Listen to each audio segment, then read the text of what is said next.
குணகர்ம விபாகஷः குண விபாகஷः கர்ம விபாகஸ்ச குணாः சத்வ ரஜஸ் தமசாம் இதி.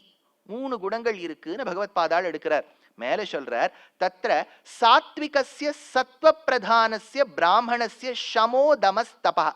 ஒரு நல்ல பிராமணன் சமுதாயத்துக்கு உதவி செய்ய வேண்டும், கைங்கரியம் செய்ய வேண்டும், நல்ல எண்ணத்தோடு கூடிய பிராமணன், இவ்வளவு குவாலிஃபிகேஷன்ஸ் வச்சுக்கோ இருக்கக்கூடியவன் ஷமதமாதி கோவமே படக்கூடாத பிராமணனா இருக்கணும். வேதத்துல கற்ற அர்த்தத்தை சமுதாயத்துக்கு பகிர்ந்து கொடுக்கக்கூடிய நல்லெண்ணம் படைத்தவனாக இருக்க வேண்டும். சத்வகுணம் இருக்கிறவனா மட்டும்தான் இருக்கணுமா பிராமணன். அவனுக்கு கோபம்னா என்னன்னு தெரியப்படாதான். அப்பேற்பட்டவன் தான் பிராமணனாக இருக்க வேண்டும். அதனால்தான் இன்னைக்கு ஒரு வார்த்தை சொன்னேன். பிராச்சீனத்துல சில புராணங்கள்ல இருக்கக்கூடிய வரிகள், சம்பவங்கள், இதிகாசங்கள்ல இருக்கக்கூடிய சம்பவங்கள்லாம் ஆராய்ந்து பார்த்தால் ஒரு காலகட்டத்துல பிராமணர்களும் அசைவம் சாப்பிட்டிருக்கான்னு கிளியரா தெரியுது. அதுல ஒன்றும் சந்தேகமே இல்லை. ஆனால் போக போக போக ஆச்சாரியர்கள் ஒத்தருக்கு பின்னர் பிறக்க பிறக்க பிறக்க மனு பகவானும் சொல்ல, உன்னுடைய தொழிலுக்கு நீ அசைவம் சாப்பிடணுங்கிறது இல்லை, சத்வகுணத்தோடு நீ இருக்க வேண்டும். குறைச்சலா ஆன வரைக்கும் நீ கட் பண்ணிட்டே வரணும். மாம்சத்தை மட்டும் இல்லை, காய்கறிகள்லயும் 21 காய்கறி சாப்பிடப்படாது தெரியுமோ. வெங்காயம் பூண்டு எது சாப்பிடப்படாதுன்னு சொல்லிவிடுறேன். அப்புறம் நீங்க இதுல நீங்க டிக் போட்டுக்கிறத போடுங்க. வெங்காயம் பூண்டு நீங்க எது சாப்பிட்றீங்களன்னு என்ன கேட்காதீங்க. இந்த 21 விட்டா நான் என்ன ஆறுது? அதனால இல்ல ஏதோ சிலதை விட்டுருக்கேன், சிலதை விடலை. ஆனா எதெல்லாம் விட்டுடலாம்னு சொல்லிவிடுறேன். வெங்காயம் பூண்டு, முருங்கைக்காய், முருங்கை இலை சாப்பிடலாம், முருங்கைக்காய் சாப்பிடக்கூடாது, ஏன்னா அது சத்வகுணத்தை வளர்க்காது.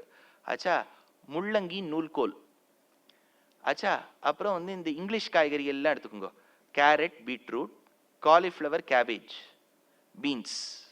ஆச்சா, அடுத்தது சொரக்காய், பீர்த்தங்காய், அடுத்தது கோவக்காய், தக்காளி, உருளைக்கிழங்கு. என்ன சுவாமி இப்படி போயிட்டே இல்லை இருக்கு, இதெல்லாம் சாப்பிடக்கூடாது. அதனால்தான் இந்த சம்பிரதாய மட்டங்கள்ல எல்லாம் போனா இதெல்லாம் தளிகை பண்ணி போட மாட்டான். இப்ப எல்லாருக்கும் கவலை எதுல இருக்கோ இல்லையோ. இப்ப நீங்க எப்படி ரசம் வைப்பேள்? தக்காளியில என்ன இருக்கோ அதான் புளியோ ஏதோ ஒண்ணு பண்ணி ஆகணும். எலுமிச்சை பழத்தை வச்சு ஏதோ ஒண்ணு பண்ணுங்க, அவ்வளவுதான். இதெல்லாம் சாப்பிட இந்த மாதிரி 21 சாப்பிடக்கூடாது. அப்படி இப்படி சொல்லி சொல்லி சொல்லி எங்கேயோ அசைவத்துல ஆரம்பிச்ச ஒரு பழக்கம்.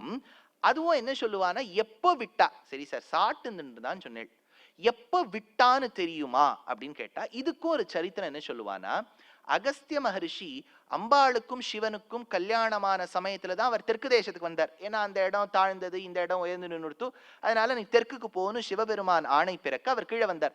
விந்திய பர்வதத்தை தாண்டி மகாராஷ்டிரம் வழியா வரும்போது வாதாபி இல்வலன்னு 2 அசுராள், அவ போற வரவாளெல்லாம் ஒரு போஜனமாக்கி அவளெல்லாம் சாப்பிட்டுட்டு ஜீரணம் பண்ணிடுவா.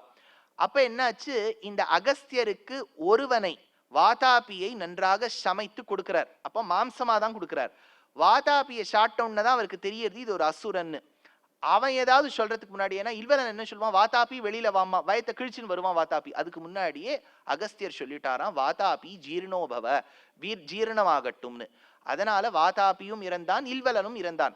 அந்த சமயத்துல ரிசர்ச்சர்ஸ்லாம் என்ன சொல்றானா, அப்ப அகஸ்தியர் சொன்னாராம், மாம்சம் சாப்பிடுவதால் தானே நமக்கு இவ்வளவு தகராறு வருது, அதனால இனிமேலிருந்து பிராமணர்கள் மாம்சம் சாப்பிடக்கூடாதுன்னு அப்ப நியமனம் பிறந்து அப்பத்திலேருந்து 21 காய்கறியாகி இப்ப நிக்கிறது. ஆச்சா, அதனால சனாதன தர்மத்துல அத்துணை பேரும் மாம்சம் சாப்பிடக்கூடாதுன்னு இல்லை. மாம்சம் சாப்பிடக்கூடியவாளுக்கெல்லாம் மோட்சம் இல்லை அப்படிங்கிறதும் இல்லை. அப்படின்னா ராமர் ஸ்ரீமத் ராமாயணத்துல மாம்சம் சாப்பிட்டதா இருக்கு, சந்தேகமே இல்லை.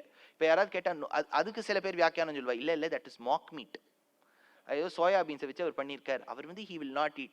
பாருங்க, கருடனை பத்தி புராணம் சொல்றது, கருடோபாக்கியானம்னு ஆதி பர்வால வருது ஸ்ரீ மகாபாரதத்துல. கருடன் என்ன சாப்பிடுவார்? பாம்பை தான் சாப்பிடுவார்.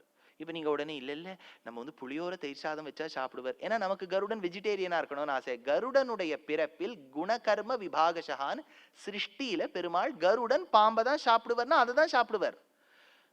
நீங்க இதுல கன்ஃபியூஸே ஆகப்படாது. ஒன்னே ஒண்ணு தெரிஞ்சுக்கோங்க, சின்ன சின்ன விஷயங்கள், இதெல்லாம் நுட்பம் சொல்றேன். இப்ப நிறைய பேர் நீங்கள்லாம் கார்பரேட் கரியர்ல இருப்பேள், நீங்களே இருப்பேள், உங்க குழந்தைகள் பேரன் பேத்திலாம் இருப்பா. இப்ப நமக்கு பொதுவா ஒரு வழக்கம், யாராவது ஒருத்தர் மாംസം சாப்பிட்டாரா இதை எப்படி சாப்பிட்றா, அந்த மாதிரி மூஞ்சி எல்லாம் நம்ம சுழிக்க கூடாது. ஏனெனில் அவருடைய போஜனம் அது, உங்களுக்கு கொடுத்தா நீங்க வேண்டான்னு சொல்லுங்க. அது சுமாரா இருக்கு, மூஞ்சிய சுழிக்கு இருக்கிற அளவுக்கு இருக்குன்னா நீங்க முன்னாடி சாப்பிட்டுருக்கேன்னு அர்த்தம். சாப்பிட்டுந்தாதான் இது பிடிக்கலே நமக்கு தோணும். அதை பத்தி நமக்கு ஒரு அபிப்பிராயமே இல்லாத போது அவர் எதை சாட்டா நமக்கு என்ன? இதுலெல்லாம் தான் சண்டை சமுதாயத்துல வருது. அவர் ஏன் அதை சாப்பிட்றன்னு நம்ம ஏன் திருத்தணும்? ஆனா ஒண்ணும், இதை ஆராய்ச்சி செய்யக்கூடிய வித்வான்கள்லாம் இருக்கா இல்லையா, அவ என்ன சொல்றா, சனாதன தர்மம் அத்துணை பேரும் மாம்சம் சாப்பிடக்கூடாதுன்னு சொல்லாவிடிலும் மாம்சத்தை சாப்பிடாம விட்டா நன்னா தானே இருக்கும் அப்படின்னு சொல்லியிருக்கு. இப்ப சாந்தோக்கியத்துல ஒரு பிரபாட்டகம், ஆகார சுத்தௌ சத்வ சுத்திஹி சத்வசுத்தௌ துருவா ஸ்மிருதி அப்படின்னு ஒரு வாக்கியம் வருது சாமவேதத்துக்கு அடங்கிய சாந்தோக்கியத்துல. அப்படின்னா என்னன்னா, ஆகார சுத்தௌ சத்வசுத்திஹி, what you give as input, நீங்க என்ன உள்ள அனுப்புறீங்களோ அதுக்கேத்த மாதிரி தான் குணம் இருக்கும். ஆகார சுத்தௌ சத்வசுத்திஹி. மோஸ்ட் ஆஃப் த கேசஸ்ல நீங்க உடனே எங்க தாத்தா வந்து வெங்காயம் பூண்டு பிறந்ததுல இருந்தே சாப்பிடலாம் ஆனா ரொம்ப கோவப்படுவார்னு சொல்லாதீங்க. இது ஒரு சான்ஸ். இப்போ ஒரு கெமிக்கல் ரியாக்ஷன்ல reactants plus heat plus temperature plus pressure எல்லாம் சேர்ந்து தான் ப்ராடக்ட் ஆகணும். இதுல ஏதாவது ஒண்ணு தப்பானாலும் ப்ராடக்ட் தப்பாயிடும். One of the ways to remain sattvic is through food. This is not the one and the only way. அதுவும் ஞாபகம் வச்சுங்க. ஏன்னா மாம்சம் சாப்பிடக்கூடியவா எவ்வளவு பேர் சாந்தமா நல்ல குணம் படைத்து நல்ல புத்தி படைத்தவர்களாக இருக்கிறதையும் பார்க்கிறோம். மாம்சத்தை எல்லாம் சாப்பிடாமல் நல்ல ஒரு சாக்காகாரி பொருளை சாப்பிட்டு வம்பு பேசக்கூடிய இன்னொருத்தருக்கு கெடுதல் நினைக்கிறவாளையும் பார்க்கிறோம். அப்படி சொல்லல வேதம். ஆன வரைக்கும் நீ பாரு, எப்பவுமே வேதம் நமக்கு சாய்ஸ் கொடுத்துரும். இப்ப ஏகாதசி விரதம்னு நமக்கு ஒரு சாய்ஸ் கொடுக்குறது. எப்படி கொடுக்குறது தெரியுமோ வேதம்? அது என்ன சொல்றது சாஸ்திரம், நிர்ஜலமா இருக்க பாரு. அது பார்க்கும்போதே ஒத்தரம் தலையாட்ட மாட்டா, ஏன்னா எச்சையை கூட முழுங்க கூட. அப்ப அது என்ன சொல்லி எடுத்தோ, உயிரை தக்க வைக்க பழத்தை சாப்பிடுன்னு எடுத்தோம். இப்ப அந்த பழத்தை அப்படிங்கறத ஏவன்னு போடல, அப்ப நம்ம பகுவச்சனம் ஆக்கிடுவோம். பழங்கள் பன்மையில எடுத்தா இப்ப எவ்வளவு விதமான பழங்கள் இருக்கு. அதோட நிறுத்தல. அது என்ன சொல்லி எடுத்தோம், பாலை சாப்பிட்டா தோஷம் கிடையாதுன்னு எடுத்தோம்.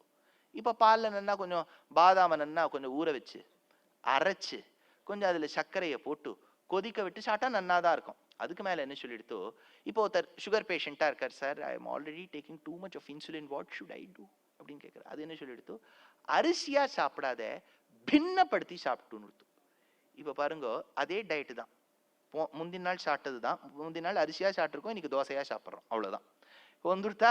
இப்ப எவ்வளவு கருணையா இருக்கு பாருங்க. வேதம் வந்து என்னைக்குமே இத்தத்தான் பண்ணணும், இல்லாதான் நீ நரகத்துக்கு போய் இப்படிலாம் சொல்லவே சொல்லாது. ஆகார சுத்தௌ சத்வ சுத்திஹி. சரி, உன் குலத்துல நீ மாம்சம் சாப்பிட்றியா, ட்ரை பண்ண. 30 நாட்களும் மாம்சம் சாப்பிட்றதுக்கு பதிலா சில நாட்கள் விட்டு பாரு அப்படிங்கிற ஒரு வேதம் ஒரு ஆப்ஷன் கொடுக்குறது. சரி, நம்ம கேட்போம், மாம்சத்தை விட்டா என்ன ஆகும்?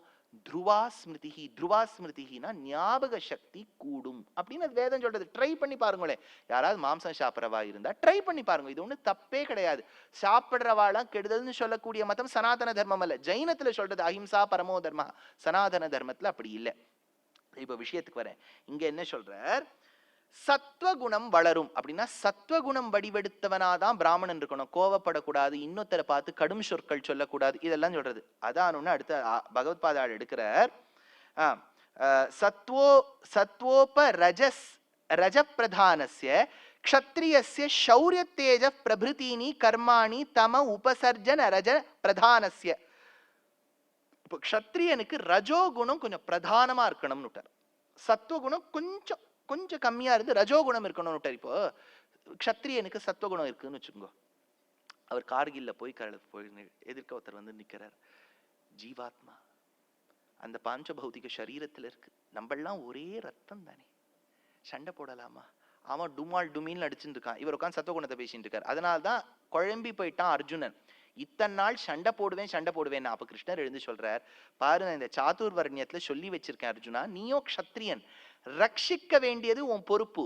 அப்படின்னா யுத்தம் பண்ணும்போது ஒரு ஜோஷ் வரணும், ஒரு கோபம் வரணும். அப்படி இருந்தால்தான் சண்டை போட முடியும். சிறுசிண்டேவா சண்டை போட்டு இருப்பா, அதனால சத்துவகுணத்தோடியா சண்டை போட்டு இருப்பா. அந்த இடத்துல உனக்கு ரஜோகுணம் வேண்டும். அடுத்தது வைசிய ஜாதியை சார்ந்தவர்களுக்கு தமோகுணம் கொஞ்சம் மேலோங்கி நிக்கணும். சூத்ர ஜாதியை சார்ந்தவர்களுக்கு ரஜோகுணம் தமோகுணம் ரெண்டும் கலந்து நிற்க வேண்டும். அப்படி நாலுத்தையும் சொல்றார். மறுபடியும் பகவத் பாதாள் இதுல உயர்ந்தவன் தாழ்ந்தவன் ஒரு இடத்துலயும் சொல்லல, ஞாபகம் வச்சுங்க. ஏன்னா இந்த உயர்ந்தவன் தாழ்ந்தவன் என்கின்ற கருத்தெல்லாம் நாம்பளா ஏற்படுத்தினதுதான். அதனுடைய விளைவுதான் எத்தனையோ மக்களை துன்புறுத்தி அவர்களை கடும் சொற்கள் சொல்லி பல நாட்கள் சமுதாயம் இருந்திருக்கு. we cannot deny that at all, please don't deny that. ஆனா எல்லாரும் அப்படி இருந்தாலும் சொல்லிட முடியாது. அதிலும் நல்லவர்கள் இருந்தார்கள். எல்லோரையும் சமமாக பார்க்க தெரிஞ்சவா இருந்தா இல்லாதவா இருக்கா. மனுஷன் என்பவன் தான் இந்த பகவத் சிருஷ்டிலேயே ரொம்ப மோசம். மிருகங்களை விட நம்ம தான் ரொம்ப, மிருகங்கள்லாம் ரொம்ப வசதி. இந்த எப்போவுமே இந்த காலங்காலத்தால 3 மணி 4 மணிக்கெல்லாம் நான் எப்போவுமே இந்த ஏர்போர்ட்டு கிளம்பணும்னு வச்சுங்க, அப்போ வீட்டு வாசல்ல நான் பம்பாயெல்லாம் இருக்கும்போது வந்தா 10 நாய் ஒன்னா சேர்ந்துரும். எல்லா மிருகஜாதியும் 4-5 ஒன்ன பார்த்தா ஒன்னா சேரக்கூடிய ஒரு ஒரு குணத்தை பெருமாள் கொடுத்திருக்கார். மனுஷ ஜாதியில தான் இந்த குணமே கிடையாது. யாரா 4 பேரை பார்த்தா இவா கிட்டேந்து ஓடலாமா, அவா கிட்டேந்து ஓடலாமா, இவாளுக்கு சொல்லாம இருக்கலாமா, அந்த குணம். அதனால பகவத் சிருஷ்டியில நம்ம என்னவோ மனிதனை இப்ப அரிது அரிது மானிடலாய் பிறத்தலை இது பாவம் அவையார் ஏதோ சொல்லிட்டு வச்சுட்டு போயிட்டா. ஆனா நமக்கு இருக்கக்கூடிய குணம், நமக்கு இருக்கக்கூடிய ஆட்டிடியூட பார்த்தா we are the lowest of all creations. நமக்கு இருக்கக்கூடிய குணம். அதனால உயர்ந்தவன் தாழ்ந்தவன் என்கின்ற வித்தியாசம் பார்த்து சமுதாயத்தை பண்ணியிருக்கோம் பாருங்க.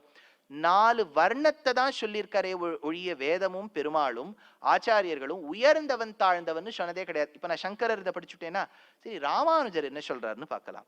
சாதுர்வர்ணியம் பிரமுகம் பிரம்மாதி ஸ்தம்ப பரியந்தம் கிருத்ஸ்னம் ஜகத் சத்வாதி குண விபாகேன தத்குண சமாதி கர்ம விபாகேன ச பிரவிபக்தம் மயா சிருஷ்டம் சிருஷ்டி கிரகணம் பிரதர்ஷனீயார்த்தம் மயா ஏவ ரக்ஷதே மயா ஏவ ச உபசம்சம்ஹிதே தஸ்ய விசித்திர சிருஷ்டியாதேஹே கர்த்தாரம் அபி அக்கர்த்தாரம் மாம் வித்தி கதம் இது அத்ர ஆக.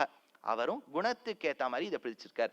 அவனவன் எந்தெந்த குலத்தில் பிறந்திருக்கின்றானோ அந்தந்த குலம் உசத்தி தான் சொல்லி நிறுத்திருக்கார்.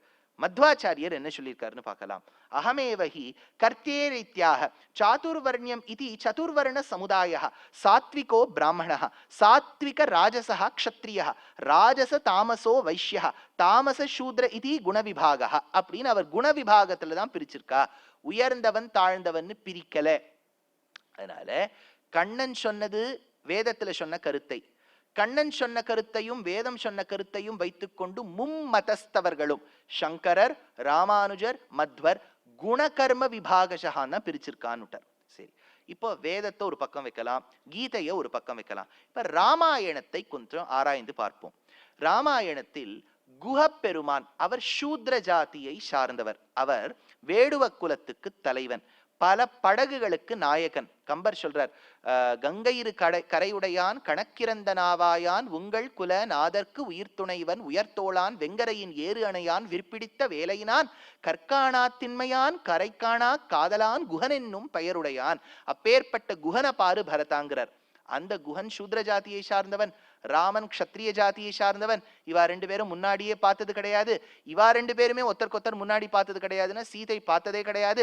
சீதையும் ராமனும் ஸ்ருங்கிபேரபுரத்துக்கு வரும்போது ராமனை பத்தி குஹனுக்கு தெரியும். ஏன்னா அவர் எல்லா நியூஸ் பேப்பர்லயும் ராமருடைய போட்டோ வந்துட்டே இருக்கும். குஹன் சொல்றார், உன்னை பார்க்கறதுக்காக ஏங்கி கொண்டிருந்தேன் ராமா. அவர் ஓடி வரார். அப்படியே அந்த தண்ணீர்ல ஓடி வந்து வந்து உடம்பெல்லாம் ஈரமாகி ராமனை வந்து சேவிக்க வேண்டும் என்று புழுதியோடு கூடிய மணலில் நடக்க செய்தே புழுதி படர்ந்து அவருடைய ஈரத்திருமேனியில் பட்டு புழுதி தோய்ந்த உடம்போடு நிற்கிறார். கிடுகிடுகிடுன்னு கீழே விழுந்தார். ராமர் சொன்னார், ஏன் விழுந்த? எழுந்து நில்லுட்டார். அவச்சாரப்பட்டு விட்டேனா ராமா? தோழர்களுக்குள்ள ஒருத்தர் யாராவது விழுந்து சேவிப்பாளா குஹா? என்னை கட்டி பிடிச்சுக்கோன்னு பிடிச்சுட்டார். தோழன் நீ, என் உயிர் நீ, ஆத்ம சமசகானி கட்டி பிடிச்சுட்டார். க்ஷத்ரியனும் சூத்ரனும் கட்டி பிடிச்சுக்கிறார். ஆச்சா, இப்ப அடுத்தது இந்த குஹப்பெருமானை பார்த்து ராமன் இன்ட்ரடியூஸ் பண்ணி வைக்கிறார் சீதையை. ஏன்னா பாவம் சீதை இது யாருன்னா யாரோ புதுசா ஒரு ஃப்ரெண்டை கண்டுபிடிச்சிட்டு கேட்பலா மாட்டாளா? அப்ப சொல்றார் ராமர், ஏழை ஏதலன் கிழ்மகன் என்னாது இறங்கி மற்றவர்க்கு இன்னருள் சுரந்து மாழைமான் மடநோக்கி உன் தோழி எம்பி என்று ஒழிந்திலை உகந்து தோழன் நீ எனக்கு இங்கொழி என்று சொற்கள் வந்து அடியேன் மலத்திருந்திட ஆழிவண்ணா நீன் அடியினை அடைந்தேன் அணிபொழில் திருவரங்கத்தம்மானே. ஆழ்வாருடைய பாசுரம். கீழே விழுந்து சேவிக்கிறார் குஹப்பெருமான். குஹப்பெருமானை எழுந்து நின்ன உடனே சீதை கிட்ட இன்ட்ரடியூஸ் பண்றார். பொதுவா எப்படி இன்ட்ரடியூஸ் பண்ணுவோம்? Sita, this is Guh. He is my friend. From today he is your friend. Send him one friend request. அப்படிதானே நம்ம சொல்லுவோம். அப்படி சொல்லல ராமர். இவர் உன்னுடைய தோழன், உன்னுடைய தோழன், அதனால என் தோழன். எவ்வளவு அழகா இன்ட்ரோடியூஸ் பண்றாரு. அப்படின்னா என்னன்னா, உன் அனுமதி இருந்தால்தான் சீதையே நான் ஏற்றுக்கொள்வேன். அந்த தாம்பத்தியம் இருக்கு பாருங்க. அப்போ சீதை நமஸ்காரம் சொன்னாலாம் குஹப்பெருமானுக்கு. அப்போ க்ஷத்ரியன் சூத்ரனை பார்த்து நமஸ்காரம் பண்றான். க்ஷத்ரியன் சூத்ரனை அணைத்துக் கொள்கின்றான். குஹப்பெருமானை பார்த்து சொல்றார், துன்பு உளது எனின் அன்றே சுகமுளது, அது அன்றி பின்பு உளது இடை மன்னும் பிரிவி உளது, என்புனை முன்பு உளம் ஒரு நாள் நலம் முடிவு உளது, என்புணர் அன்பு உள இனி நாம் ஒருவர் ஐவர் உளர் ஆனோம். எங்க அப்பா என்ன காட்டுக்கு அமிச்சார் குஹா, எதுக்காக அமிச்சார்னு நீ இவ்வளவு நாள் நினைச்சுட்டு இருந்தேன். எங்க அப்பாவுக்கு 4 பிள்ளை பெத்து சந்தோஷமே இல்லை, 5வது பிள்ளை ஒண்ணு வேணும்னு ஆசைப்பட்டார். குஹா, இனிமேலேந்து எங்களோட சேர்த்து 4 பேரோட நீ ஒத்த 5வது அப்படின்னு தன்னோட சேர்த்துக்கிறார். அதனால ராமாயணத்தில் ராமன் சூத்ரனான குஹனை விரும்பினானா ஆத்ம சமசகானுட்டர். ஆச்சா, அடுத்தது இன்னொரு கட்டணை சொல்றேன். ஜட்டாயு என்கின்ற ஒரு கழுகு. இந்த பறவை இனங்கள்லயே ஸ்கேவெஞ்சர்ஸ் அப்படின்னு உண்டு. அது என்னன்னா, உயிரோட இருக்கிறத சாப்பிடாது, செத்து போனதை தான் சாப்பிடும். நீங்க விதேசங்கள்ல யூஎஸ்க்கு போனேன்னா இந்த ஹைவே எல்லாம் இருக்கும், 401 403 ஏதோ எல்லாத்துக்கும் ஒரு ஹைவே ஒன்று சொல்லிடுவா. அந்த வாகனத்துல ஏறி போகும்போது அது போகணும் 120 மைல் 180 மைல் போயிட்டே இருக்கும்.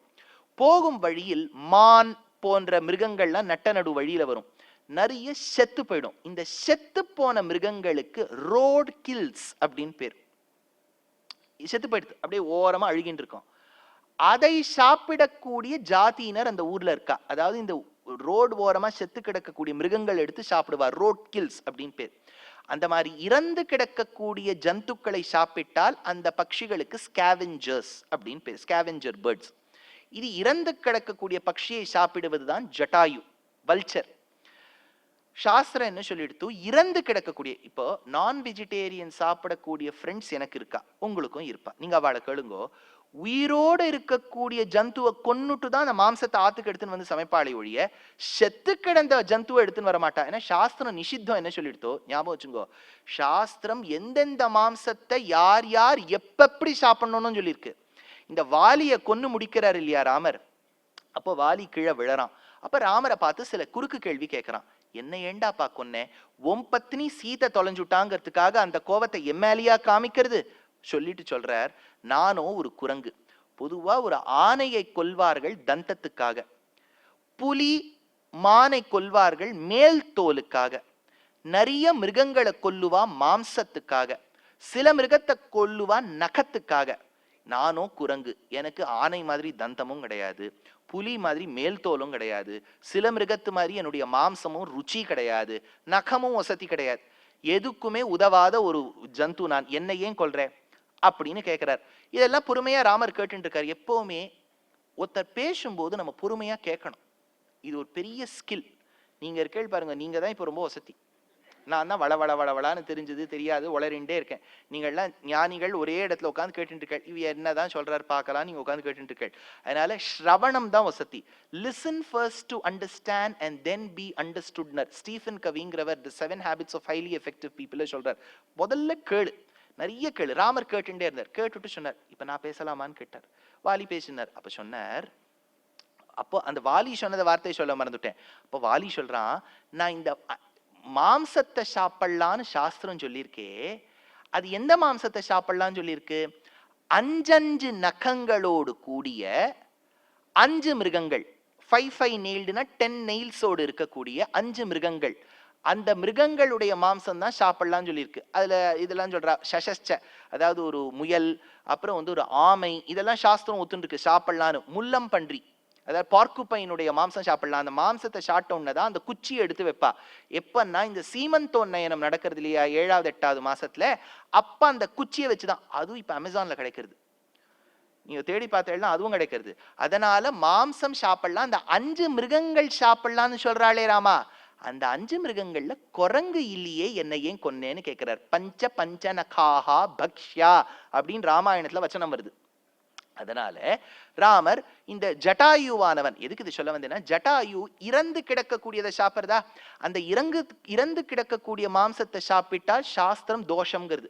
நீங்க உடனே சாஸ்திரம் சொல்றதை நான் ஏன் கேட்க போறேன் நீங்க நினைக்காதீங்க, இருக்கிறத நான் அப்படியே சொல்லிவிடுறேன். அதனால அது தோஷம்ங்கிறது. அப்படி யாராவது சாப்பிட்டுட்டா அவளுக்கு மோட்சத்துக்கு தகுதி இல்லைங்கிறது ஒண்ணு.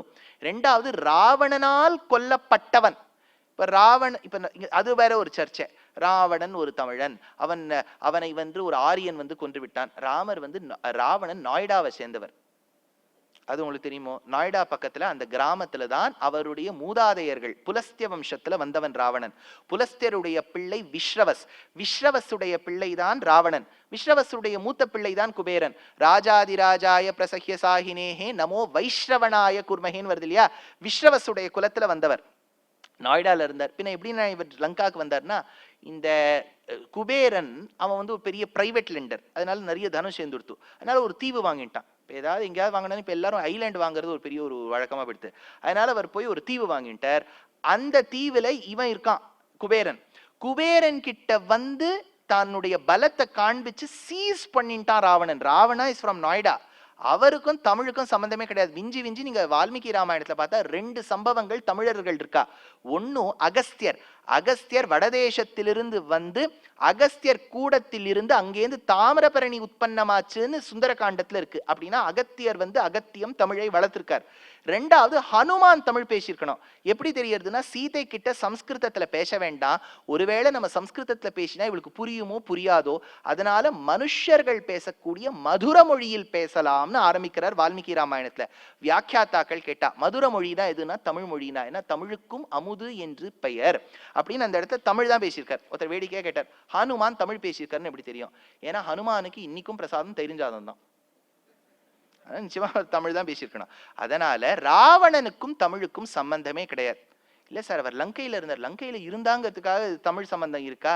அப்படி இருந்திருந்தாலும் நம்ம ஒத்துக்கூடாது. ஏன்னா 7 பெண்கள் அவரை ட்வீட் பண்ணிட்டா மீட்டூல. 7 பெண்கள் கிட்ட அபச்சாரப்பட்டிருக்கான் ராவணன். இப்பேற்பட்டவன் நல்ல ஸ்ரத்தையோடு கூடியவன். ராவணனுடைய பலத்துக்கு குறைச்சலே இல்ல. சுந்தரகாண்டத்துல ஹனுமான் லங்கா பிரவேசம் பண்ணி வியந்து போறார். இந்த லங்கையா ராமன் ஜெயிக்க போறார், என்னமா அட்மினிஸ்டர் பண்றான் இந்த ராவணன். கிரேட் அட்மினிஸ்ட்ரேட்டர், பெரிய சிவபக்தன், வைதிகன், அக்னிஹோத்திரம் பண்ணவன். ஞாபகம் வச்சுங்கோ, அக்னிஹோத்திரம் எப்படி பண்ணிருக்கான்னு தெரியுமோ? அவன் பரமபதிச்ச உடனே அக்னிஹோத்திரம் பண்றவா யாராவது போயிடுறான்னு வச்சுங்கோ, அவ போன உடனே இந்த திரேதாக்னி கல்பனம்னு பண்ணணும். அவ எந்த அக்னிஹோத்திரம் பண்ணிருக்காளோ அந்த அக்னியை வச்சிருந்துதான் இவாளுக்கு அந்திம சம்ஸ்காரம் பண்ணணும். அப்போ ராமர் சொல்றார், விபீஷணா உங்க அண்ணாக்கு நீ அந்திம சம்ஸ்காரம் பண்ணு, அவன் செய்த அக்னிஹோத்திரத்திலேருந்து அக்னியை எடுத்துன்னு வாங்குறார். பிராமணன், வைதிகன், வைணிகன், சிவபக்தன், அட்மினிஸ்ட்ரேட்டர், பலவான். ஆனா பெரிய ஃப்ளா, கேரக்டர் இல்லை. எல்லாம் நன்னா இருக்கு ராவணன் கிட்ட, கேரக்டர் இல்ல. அந்த இடத்துல ராமர் அப்படி ஜெயிச்சு நின்னார். என்ன ஒரு கேரக்டர்! சீதைக்காக இவ்வளவு தேடின்னு வந்தாரே இல்லையா? இல்லடா ராஜாக்கள் அவ அப்பா தசரதர் பண்ணாத கல்யாணமா, சரி திரும்பி போயிருக்கலாமோன்னு உத்தரப்பிரதேஷ்க்கு I tried searching for Sita, I couldn't find nowhere அப்படின்னு சொல்லிட்டு போயிருக்கலாமோனோ, அப்படி கஷ்டப்பட்டார், மெனக்கெட்டார். சரி, இப்போ விஷயத்துக்கு வரேன். இந்த ஜட்டாயு அக்ஷுண்ய யோக பதம் அக்ரஹ்யதம் ஜட்டாயும் திரியஞ்சமேவ பத மோக்ஷபதே நியோக்தும் சக்னோஷி வேத்சி ச யதாச ததா கதம் துவம் தேவீம் அவாப்து மனலம் யதிதோத விசின்வத். சாஸ்திரம் சொல்லியிருக்கு, இறந்து கிடந்த மாம்சத்தை சாப்பிட்டால் தோஷம்னு சொல்லியிருக்குன்னு. ஜட்டாயு அதுதான் சாட்டார். பிராமணனான ராவணனால் கொல்லப்பட்டவன், ஆனால் ஜட்டாயுக்கு மோட்சம் கிடைச்சதுன்னார். எப்படி இவ்வளவு டிஸ்குவாலிஃபிகேஷன் இருந்தும் கிடைச்சதுன்னு கேட்டார். ராமருடைய கருணைங்கிற ஒண்ணு விஷயம் இருந்துதான் கிடைச்சுட்டான் ஆச்சு. இப்போ இதுல ஒரு சம்பவம் சொல்றேன். ராமர் தான் ஜட்டாயு இறந்து கிடந்ததை பார்க்கின்றார். அப்போ இறந்து கிடக்கக்கூடிய ஜட்டாயு சொல்றார், நான் சீதையை எவ்வளவோ ரக்ஷகம் பண்ண பார்த்தேன் ராமா, முடியல. ராவணன் சிறக வெட்டி விட்டான், சந்திரஹாசங்கிற வாளால வெட்டினா, கீழே விழுந்த ராமா அப்படின்னு சொல்லிட்டு உயிரை விட்டார். இப்ப அந்த ஜட்டாயு ஒரு கழுகு. அந்த ஜட்டாயுவுக்கு யாரு அந்திம சம்ஸ்காரம் பண்ணா தெரியுமோ? ராமர். ராமர் பண்றார். இவரோ க்ஷத்ரியர், அதுவோ ஒரு ஸ்கேவெஞ்சர் இல்லையா? இப்ப மிருகங்கள்லாம் காட்டுல செத்து போதை யாராவது அந்திம சம்ஸ்காரம் பண்ணிட்டு உட்கார்ந்துட்டு இருக்காளா? அப்படியே தூக்கி போட்டு போயிடுவா, அது டீகம்போஸ் ஆயிடும். ஜட்டாயுவுக்கு அந்திம சம்ஸ்காரம் பண்றார் ராமர். சரி, இந்த சம்பவத்தை ஞாபகம் வச்சுங்கோ. இது ராமாயண காலம். 1000 வருஷத்துக்கு முன்னாடி ராமானுஜர் வாழ்ந்த காலம். ராமானுஜருக்கு 5 ஆச்சாரியர்கள் முக்கியமா. அதுல முக்கியமான ஒருவர் திருக்கச்சி நம்பிகள், பெரிய திருமலை நம்பிகள், பெரிய நம்பிகள், திருக்கோஷ்டியூர் நம்பிகள், திருமாலையாண்டான், இந்த மாதிரி ஆச்சாரியர்கள்லாம் இருந்தா. இவாளுக்கெல்லாம் ஆச்சாரியன். இப்ப நான் சொல்ற பேரெல்லாம் நீங்க ஞாபகம் வச்சுட்டு நீங்க எங்க மறக்க போறீங்க. அதனால ராமானுஜருக்கு இருந்த ஆச்சாரியர்களுக்கு ஒரு ஆச்சாரியன், பிராச்சாரியனா ஒருத்தர் இருந்தார். அந்த 5 பேருக்கு ஒரு ஆச்சாரியன். அவருக்கு யாமுனாச்சாரியர்னு பேர். ஆள வந்தார். இந்த ஆளவந்தாருடைய வாழ்க்கையில ஒரு சம்பவம் நடந்திருக்கிறதா குரு பரம்பரை சொல்றது. இந்த ஆளவந்தாருடைய சிஷ்யர்கள்ல 90% பிராமணாதான். ஆனா அதுல பிராமண ஜாதியை சாராத ஒருவர் இருந்தார். அவர் க்ஷத்ரியனும் அல்ல, வைஷ்யனும் அல்ல, சூத்ர ஜாதியை சார்ந்தவர். அவருக்கு மாரநேரி நம்பி அப்படின்னு பேர். மாரநேரின்னு ஒரு சின்ன கிராமம், அந்த ஊரை சார்ந்தவர் மாரநேரி நம்பி. ஆளவந்தார் தன்னுடைய சிஷ்யர்களுக்கு சாஸ்திரார்த்தத்தை கத்துக் கொடுக்கும் போது மாரநேரி நம்பியும் இருப்பார், ஏனைய சிஷ்யர்களும் இருப்பார். எல்லாரையும் சமமா தான் பார்ப்பார். ஆனா ஸ்டூடெண்ட்ஸ்குள்ள எப்பவுமே அதான் சொல்லேன், மனுஷ ஜாத்தினா அந்த வேற்றுமை இருக்குமே. ஆளவந்தார் கற்றுக் கொடுத்த ஆசிரமம் சிதிலமா போயிடுது. புது ஆசிரமம் நிர்மாணம் பண்ணணும்னு பண்ணார். பண்ணின உடனே இந்த சிஷ்யர்கள்லாம் என்ன பண்ணானா, புது ஆசிரமத்துக்கு கிரக பிரவேசம் பண்ணணும், ஹவுஸ் வார்மிங் செரிமனி. அதுக்கு சிஷ்யர்கள்லாம் என்ன பண்ணிவிட்டானா, கிரகப்பிரவேசத்துக்கு முகூர்த்த நாளை பார்த்துட்டு அதுக்கு 2 நாளைக்கு முன்னாடியே மாரநேரி நம்பிய அந்த புதுசா கட்டின ஆசிரமத்துக்கு கூட்டா. மாரநேரி நம்பி, இனிமேலேருந்து நம்ம ஆச்சாரி நீங்க தான் இருக்க போறார், நன்னா பார்த்து வச்சுக்கோங்க அப்படின்ட்டார். மாரநேரி நம்பி ஸ்ரத்தையோடு வந்தவர் நன்னா பார்த்துட்டு ரொம்ப நன்னா இருக்குன்னு சொல்லிட்டு போயிட்டார்.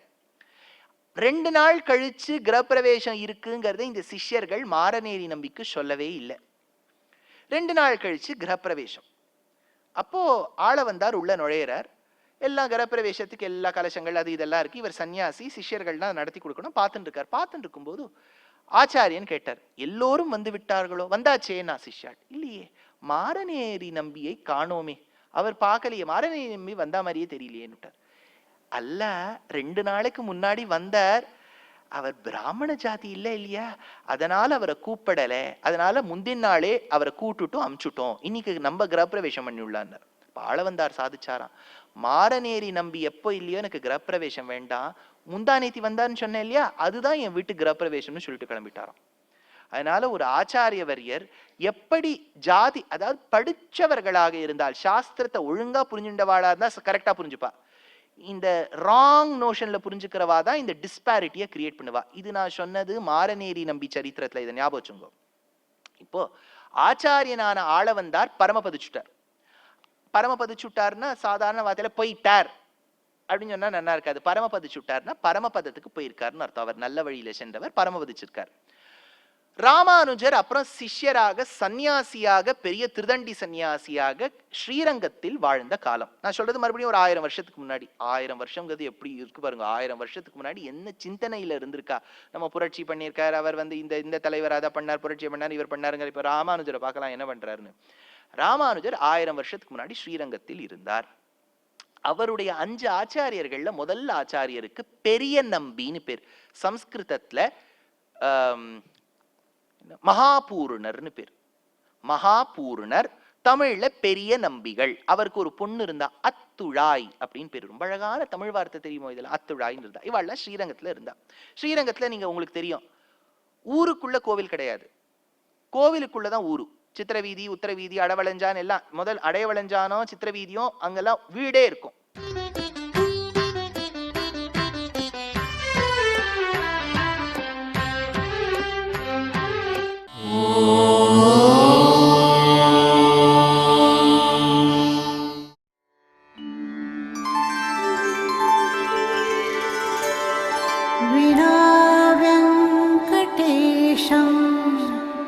ननाथो ननाथः सदा वेङ्कटेशं स्मरामि स्मरामि हरे वेङ्कटेश प्रसीद प्रसीद